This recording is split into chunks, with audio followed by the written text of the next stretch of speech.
And I'm Amy McBeth, BNSF. Just a couple of points. You heard several things, but just wanted to touch on a few in response. The train traffic that is in La Crosse, that is moving through La Crosse, will continue to be in La Crosse regardless of the addition of the 4 miles of our double track project. This is a major corridor for us, for BNSF, from Chicago to Minneapolis out to the Pacific Northwest. So the traffic that is here will be here on this route. The planned 4 miles will help it move through more efficiently, but that traffic will be here on this route. You heard some specific concerns about crude oil. There's been a lot of discussion about that, and I wanted to say we could talk a lot more at length, but I don't have the time to do that, other than to say that BNSF and the major railroads have taken significant voluntary steps over the past year to further improve the safety of moving crude by rail and other commodities on our railroad. Many of those steps we can talk about at length later, but we'll continue those efforts, certainly. And as part of that, the DOT 111 tank cars that were mentioned, as he said, are not owned by the railroad. However, BNSF has been quite open about the fact that we've called for those to be phased out as quickly as possible and the next generation of tank car produced to further improve the safety of moving crude by rail. The other quick thing I wanted to mention in terms of track construction, the track will be constructed with the latest design using concrete ties and continuous welded rail, which provides a more rigid track structure, but certainly that will be the latest design that will go in on that additional track. The last thing I wanted to talk about is there was mention about Grand Crossing being the real bottleneck. I just wanted to address that notion that certainly in terms of this project, the reason that we're looking at it is because we certainly have identified it as a benefit to reduce the bottleneck that we currently see on our railroad, which is this 4-mile area that would be linking up to existing double track. The last and final thing I'd say is that we've done an extensive record search to determine the property ownership here, and again, we look forward to continuing to talk with you all as this moves forward. Thank you for your time. Thank you. Are there any additional questions? Councilmember Fermanagh. Thank you, Mr. Mayor. Talking about the property value decrease that the C.A.R.S group talked about, could you give us an idea of how that would affect, how your trains would affect the property value, and if that's the case, how do you rectify that to the individuals? I can't speak to the specific study that was referenced, nor can I speak to property values in particular, and that's not my area of expertise, but certainly there is a railroad track there today, and we have properties across our railroad, across our network, where there are many high-end properties. You look at condos in Minneapolis, condos in the Chicago metro area, you look at the Pacific Northwest, where there's high-density residential areas, high-dollar properties along the railroad tracks. So,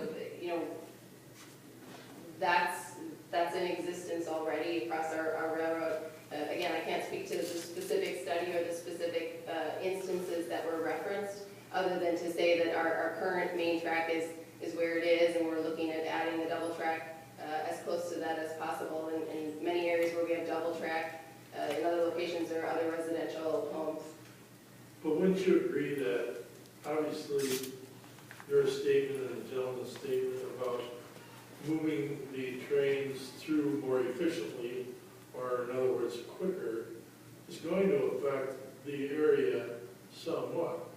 And in other words, if I'm looking for a house in La Crosse on 28th Street, okay, which is bordering the railroad area, and I now have the opportunity to go somewhere else because there's more trains, more noise, more possibility of an accident, wouldn't you agree that that's going to take the value of a home down?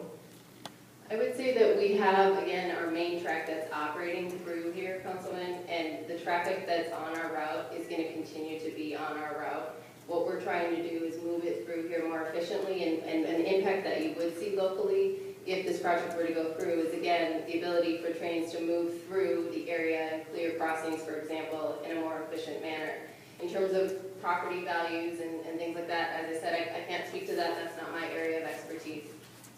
Well, common sense would tell you that, but if, for example, you're telling us that there's no more trains that are gonna go through this area than today that went through, is that what you're saying? No, that's not what I'm saying. What I'm saying is that this project is designed to help the trains that are in the area move through more efficiently. If you look at independent projections for train traffic and train growth, as we talked about a little bit earlier, one of the speakers earlier, train traffic is directly connected to the economy. So when you saw a great economy in 2006, you saw high levels moving on the railroad. When the recession hit, you saw traffic levels go down. As the economy is recovering, we're seeing all kinds of traffic moving by the railroad as our traffic volumes are increasing on our network. So that certainly in terms of traffic and what's going to be here in the future, I don't have a specific projection, but when you look at the fact that more people are growing, that more people are, more population in our country, more is probably going to move by the railroad. Independent projections show that. So we're expanding for the traffic that we have now. We're investing $5 billion in our network so that we can efficiently move that and serve our customers. You're investing $5 billion from the oil industry? No, it's $5 billion of our private investment in our network. Last year we invested $4 billion. That's in our maintenance and our expansion projects. We certainly serve crude oil customers, we serve egg customers, we serve lumber customers, we serve a variety of commodities. The TV that you buy at local electronics store, all the consumer products, most of them that you buy at a store, that all moves by railroad.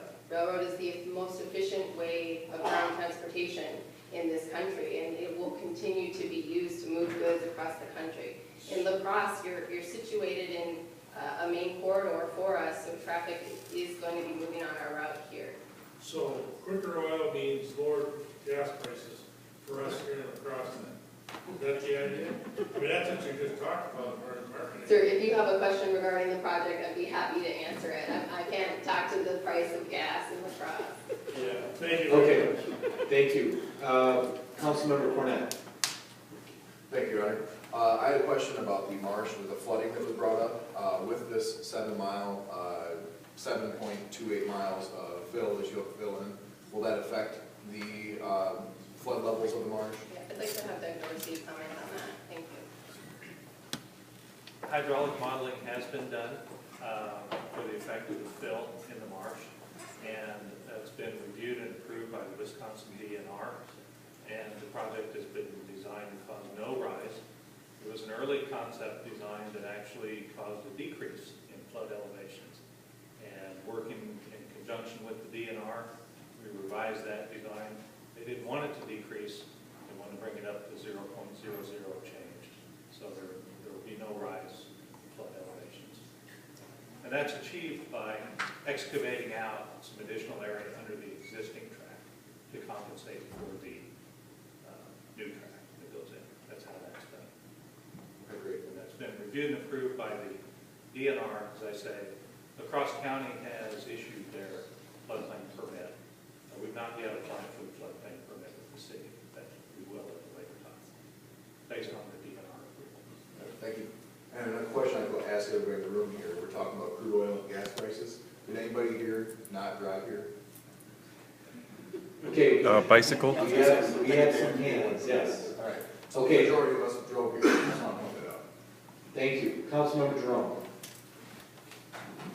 Thank you, Your Honor. I just had a question, kind of a follow-up on what I'm hearing from constituents is that they're bothered by noise and vibrations, and with the increase of the trains that are going through now, they have an increase of noise and vibrations. And so my question to you is, how will a second track reduce the noise and vibration levels that the people that live within a block or so radius are concerned about? I mean, is that not the issue, that will not help the noise and vibration issue? I'm not sure what that, is that not the issue? what I'll say